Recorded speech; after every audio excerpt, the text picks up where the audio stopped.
이 시간 하나님께서 우리에게 주시는 말씀은 사도행전 7장 54절에서 60절입니다. 저와 여러분이 한 목소리로 함께 읽도록 하겠습니다.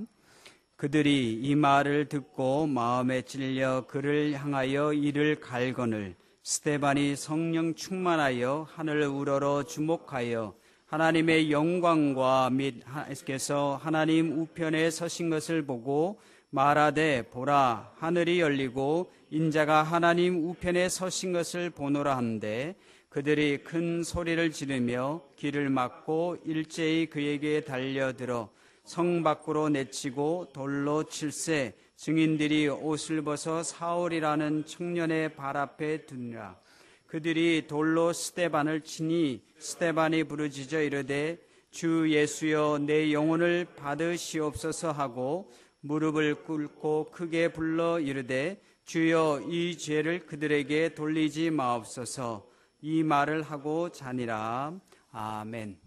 오늘 말씀의 제목을 성령 충만한 삶으로 정해보았습니다. 옆에 있는 분들하고 한번 인사했으면 좋겠습니다. 성령 충만합시다. 네. 이전에 말씀드린 적이 있는데 요즘은 영성이라는 말이 아주 유행합니다. 영성에 많은 사람들이 관심을 갖고 있습니다. 그래서 뭔가 영적인 것, 신비로운 것, 또는 명상과 같은 것, 또는 조용한 것, 또 내면적인 어떤 것을 찾아가는 이런 모든 것에 관심을 두고 그 영성이라는 이름으로 많은 사람들이 쫓아가고 있습니다. 근데 이 기독교에서의 영성이라는 말의 핵심은 영어 자체가 spirituality잖아요. spirit, 성령과 함께하는 거죠. 그래서 영성이라는 단어가 워낙 많이 여러 종교들에서도 또는 종교단체 아닌 곳에서도 영성이라는 말을 쓰는데 우리는 성경대로 하면 영성은 성령과 함께하는 것이다. 이것이 영성의 핵심이다 라고 보면 되겠습니다. 그래서 영성의 진정한 모습은 사실은 성령과 함께 사는 삶이고 그것의 가장 아름다운 모습은 성령 충만한 삶이다 라고 하는 것입니다. 성령 충만한 삶, 참 많이 듣는 제목이고 내용이죠. 그러면 성령 충만이라는 말을 들을 때 우리는 오순절 성령 강림의 역사를 떠올리게 되고 대부흥 운동을 떠올리게 되고 또 많은 교회들이 세워지는 역동적인 모습을 떠올리면서 성령 충만한 삶의 모습은 성령 충만해서 방언을 말하고 기적을 일으키고 신유병을 고치고 또 설교를 잘하고 이런 대단한 능력의 삶을 많이 생각합니다. 물론 성령 충만하면 이런 일도 일어날 수는 있습니다. 그러나 그것은 본질은 아니고요. 핵심은 아닙니다. 본질과 핵심은 성령 충만의 본질과 핵심은 영어로 보면은 성령 충만하다는 것은 being filled with by the Holy Spirit. 그러니까 성령에 의해서 가득 채워지는 거죠. 또는 fullness of Holy Spirit. 성령의 가득 참 또는 가득 채워지는 것. 이것이 성령 충만의 핵심입니다. 내 마음과 내 생각과 또 나의 계산과 심지어 나의 감정, 나의 삶 전체가 성령에 의해서 가득 채워지고 성령에 따라서 순종하는 일이 있을 때 그것이 성령 충만한 거죠. 그 결과로 방언을 말하기도 하고 기적을 일으키기도 하고 대단한 능력을 소유하기도 합니다만은 핵심은 드러나는 현상이나 증상이나 결과가 핵심이 아니라 핵심은 성령께서 나를 가득 채워주셔서 또는 우리 공동체를 가득 채워주셔서 우리가 성령의 이끄심에 따라 나아가는 것 이거죠. 그래서 성령 충만함의 모습은 내가 내 뜻대로 움직이는 것이 아니라 나의 욕망이, 나의 감정이, 때론 나의 시기심과 질투가, 나의 경쟁심이 나를 이끌어가면서 나의 삶을 움직여가는 것이 아니라 하나님께서 성령을 통하여 말씀하시는 것에 귀를 기울이고 그것에 따라가는 그런 삶이 성령 충만한 삶의 핵심이라고 하는 것입니다. 그런 점에서 성령 충만한 삶이라고 하는 핵심과 본질을 잘 찾을 수 있기를 바랍니다. 오늘 본문을 통해서는 성령 충만한 삶을 산 사람의 대표적인 예를 볼 수 있는데요. 스데반이죠. 스데반은 돌에 맞아서 순교하였습니다. 근데 이렇게 순교하고 죽었으면 사실 세상 사람들의 관점에서는 또는 세상에서 말하는 성공의 관점에서는 완전 실패한 삶을 살았습니다. 꽃 피우지도 못한 삶을 살았죠. 초대교회가 세워지고 또 그 교회에서 7 집사님들 중에 한 사람으로 선정되는 영광이 있었지만 그 영광은 잠시뿐이었습니다. 얼마 되지 않아 돌에 맞아 죽었습니다. 물론 설교는 능력 있게 했죠. 성령께서 함께 하시니까. 그렇지만 그 기간은 짧았고 비운의 삶을 살고 죽은 것처럼 보이는, 어떻게 보면 참으로 안타깝고 처참한 삶을 살았습니다. 근데 이것이 성령 충만한 삶이다라고 성경은 얘기해주고 있습니다. 55절을 함께 읽겠습니다. 스데반이 성령 충만하여 하늘을 우러러 주목하여 하나님의 영광과 및 예수께서 하나님 우편에 서신 것을 보고, 성령 충만하여, 즉 이 사도행전 7장에서 순교하여 죽어가지만 그 순간의 삶에 있는 스데반이 성령 충만한 상태, 그러니까 성령 충만한 삶의 모습은 물론 능력 있게 설교도 전하고 또 그것 때문에 핍박과 반대가 있지만 그로 말미암아 죽어가는, 한편으로 말하면 꽃 피우지 못한 삶, 비운의 삶처럼 보이는 그런 삶도 성령 충만한 삶이다라고 하는 것을 알 수 있습니다. 그러니까 우리가 성령 충만한 삶이라고 했을 때 뭔가 방언, 기적, 신유 이쪽에만 너무 초점을 두고 가게 되면 성령 충만한 것의 핵심과 또 성령 충만한 삶이 가질 수 있는 모습들을 너무 한쪽으로만 보게 되는 모습이 있습니다. 그래서 오늘 스데반의 삶을 통해서 과연 성령 충만한 삶의 모습이 무엇인지를 좀 더 생각을 해보고자 합니다. 3가지로 한번 생각을 해보려고 하는데요. 첫 번째는 55절 스데반이 성령 충만하여, 그 54절에 보니까 유대인들이 또 유대인 지도자들이 스데반의 말, 스데반의 설교, 능력 있는 설교를 듣고 마음에 찔렸습니다. 능력 있는 설교를 듣면 마음에 찔려요. 근데 이제 마음에 찔리게 되면 2가지 반응이 있습니다. 무릎을 꿇고 애통해하고 회개 자복하면서 하나님 나를 받아주시옵소서라고 하는 응답이 있고, 그러나 또 많은 경우는 마음에 찔리면 오히려 화가 나는 거죠. 그래서 54절에도 보면 그들이 이 말을 듣고 마음에 찔려 스데반을 향하여 이를 갈거늘, 이를 갈다는 것은 이제 화가 나고 분노, 우리말로 하면 치를 떨다, 뭐 이런 비슷한 표현이 될 수도 있겠습니다. 자, 그런데 55절 스데반이 성령 충만하여 라고 하는 모습을 볼 때 스데반의 모습이 어땠습니까? 성령 충만한 모습이 어떻게 나타났습니까? 동일하게 맞짱 뜨지 않았다는 거죠. 이에는 이, 눈에는 눈. 스데반이 54절 다음 그리고 55절에 유대인들처럼 똑같은 행동을 한 묘사가 없습니다. 그죠? 그러니까 성령 충만한 삶의 모습은 똑같이 맞짱 뜨는 삶이 아니라는 거예요. 네가 나를 향해서 이를 갈았다? 그럼 나도 간다. 치를 떨고 이를 간다? 이게 아니라는 거죠. 이것이 성령 충만한 삶의 모습 중에 한 가지입니다. 나를 욕하고 비난하고 나에게로 달려들고 나를 죽이려고 하는 자들을 향해서 똑같이 동일하게 대응하지 않고 나를 향한 대적자들과 비난자들을 그대로 주목하거나 또 그대로 대하지 않고, 또 중요한 거는 55절 보니까 하늘을 우러러 주목하였다고 되어 있습니다. 성령 충만한 자의 삶의 모습은 나를 향한 비난과 비판과 공격과 핍박이 있을 때에 똑같이 대응하지 않습니다. 어떻게 대응합니까? 하늘을 우러러 보는 것입니다. 이것이 성령 충만한 자의 삶입니다. 여러분들이 직장에서, 일터에서 또는 심지어 가정에서, 심지어 교회 내에서, 그리고 여러 단체들과 모임들 속에서 또 친구지간에 나를 공격하는 사람들이 많이 보이잖아요. 있잖아요. 어쩔 수 없이 다 있습니다.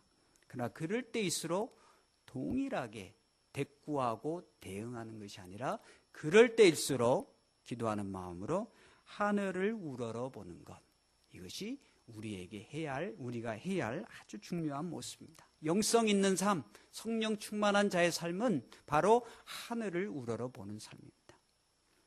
두 번째로 하늘을 우러러 주목한다는 것은 무슨 뜻입니까? 하늘을 우러러 보니까 뭐가 보입니까? 55절에 하나님의 영광이 보여요. 부활하신 예수님께서 하나님 우편에 서신 모습을 보게 됩니다. 대응하지 않고 하늘을 우러러 보면 뭐가 보입니까? 하늘의 영광이 보이고 부활하신 예수님을 보게 되는 겁니다. 이것이 아주 중요한 거예요. 세상의 영광도 이 세상 사람들이 얼마나 부러워합니까? 월드컵 한창이죠. 아마 월드컵 축구 좋아하시는 분들은 이제 직장 출근하는 것이 참 괴로울 텐데요. 밤에 하니까. 우리 한국이 세계 최강 1위 독일팀을 꺾었다고 우리나라 대표팀이 얼마나 많은 찬사를 받습니까? 그 이전에 했던 졸전들은 다 이제 묻혀버렸어요. 독일을 이겼다. 세계 FIFA 랭킹 1위 독일을 꺾었다. 이거 하나만으로 모든 게 다 없어졌습니다. 그렇죠? 16강에 못 올라가도 세계 1위를 꺾었다. 이거 하나만으로 한국 대표팀이 세계 언론으로부터 주목받고 찬사를 받았습니다. 만약 여기서 더 나가서 16강에 진출하고 8강에 진출하고 4강에 오르고 결승전에 올라 월드컵 우승을 했다면 정말 대단한 영광이겠죠. 그렇죠? 세상의 영광도 바로 이렇고 또 그것을 바라고 부러워하고 그것을 향해 달려갑니다. 그러나 하나님의 영광은 이런 영광과도 비교할 수 없는 거죠. 왜? 하늘의 영광이잖아요. 하늘에 계신 하나님의 영광이잖아요. 이 세상의 그 어떤 찬사와 영광과도 질적으로 비교할 수 없는 그 찬란한 영광을 우리는 하늘을 우러러 볼 수 있다는 것입니다. 그리고요, 하늘을 우러러 주목할 때 하나님의 영광을 보고 나를 위해 죽으셨지만 부활하신 예수님께서 하나님 우편에 계시고 다시 오시리라는 그 약속을 우리가 보고 있다면, 그 하늘의 영광에 도취가 되고 몰두한다면 이 세상의 영광은 상대적으로 그리고 절대적으로 점처럼밖에 보이지 않습니다. 그래서 우리가 하늘을 우러러 보는 것이 정말 중요한 일입니다. 그래서 윤동주도 하늘을 우러러 한 점 부끄러 먹기를 이렇게 노래한 것 같습니다. 윤동주도 기독교인이었거든요. 17세에 예수님에 관한 시를 썼어요.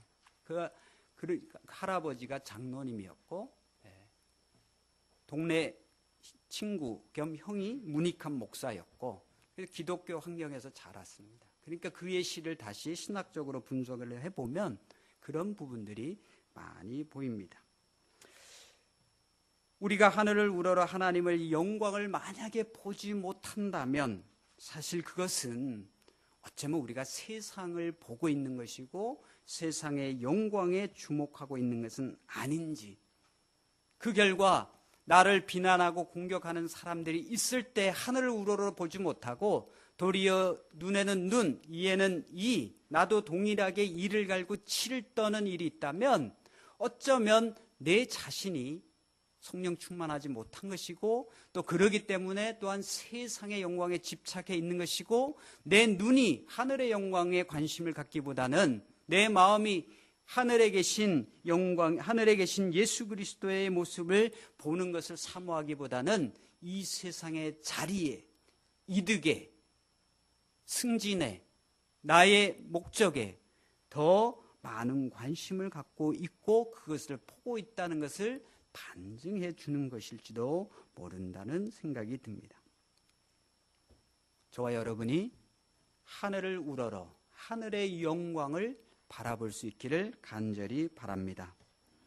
세 번째로, 하늘의 영광을 바라보고 우리가 그것 때문에 살아가고 그 영광을 바라보면서 이 세상의 모든 아픔과 고난과 비난과 대적까지도 다 우리가 상대화시키면서 이겨갈 수 있지만, 그렇다고 모든 것이 쉽게 해결되는 것은 아닙니다.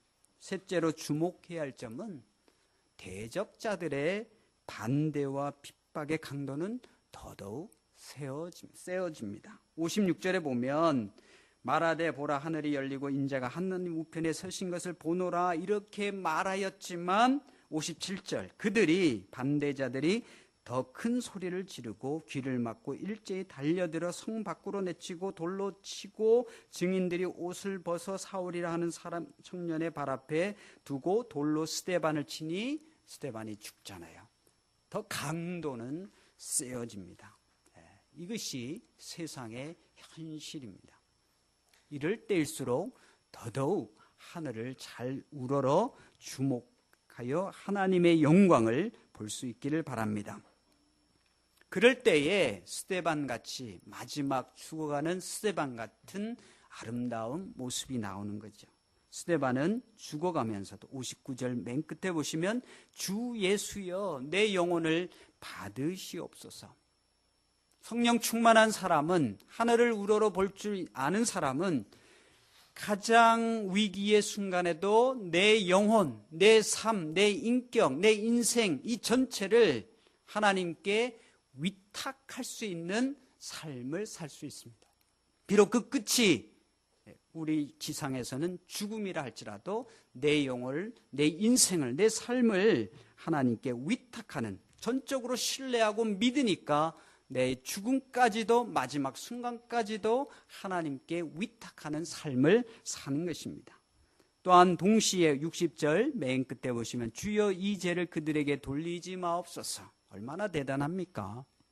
저 같으면 내가 조금만 참고 이기고 복수하겠다 이런 마음이 더 들 텐데, 스데반은 그러지 않고 이 죄를 그들에게 돌리지 마옵소서. 저들이 세상의 영광에 집착해서 그렇지, 저들이 하늘의 영광을 제대로 알지 못해서 그렇지, 얼마나 불쌍하냐. 주님, 저들의 죄를 용서하여 달라고 기도하면서 마지막을 보내고 있습니다. 이것이 성령 충만한 자의 삶의 모습입니다. 동일하게 똑같이 대꾸하지 않고 반응하지 않고 하늘을 우러봅니다. 하늘을 우러 하나님의 영광을 보면서 그 영광에 주목하여 삽니다. 그리고 마지막까지 자신의 삶을 하나님께 전적으로 위탁하는 삶을 삽니다. 자, 이 결과 스데반의 모습은 순교죠. 그래서 성경에서 기록된 첫 번째 순교자죠. 세상의 눈으로는 실패고 초라한 죽음이고, 어떻게 보면 안타깝고 비운의 죽음일 수도 있습니다. 그러나 또 다른 관점에서 보면 참으로 영광스러운 죽음이고 영광스러운 삶이었습니다. 하늘의 영광을 우러러보며 살고 부활의 주님을 바라보며 죽으니까 그 삶이 영광스러운 것입니다.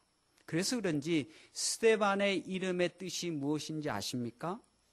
승리자, 또 승리자에 주어지는 꽃, 화한, 면류관, 보상, 영예 이런 뜻입니다. 자, 인간의 눈으로는 실패죠.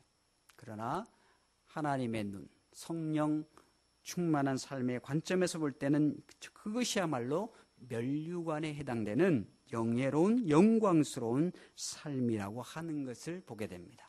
또한 이 삶이 얼마나 역설적인지, 스데반을 죽였던 그 현장 자리에 사울이 있었습니다.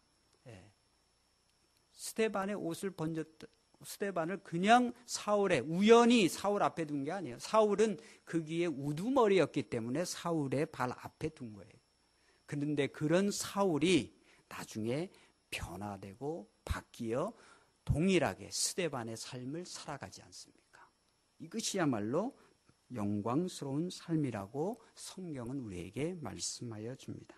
저와 여러분 모두가 성령과 함께 동행하여 하늘을 우러러 바라보며 하나님의 영광을 주목하여 보는 삶, 그런 성령 충만한 삶을 살아갈 수 있기를 간절히 바랍니다.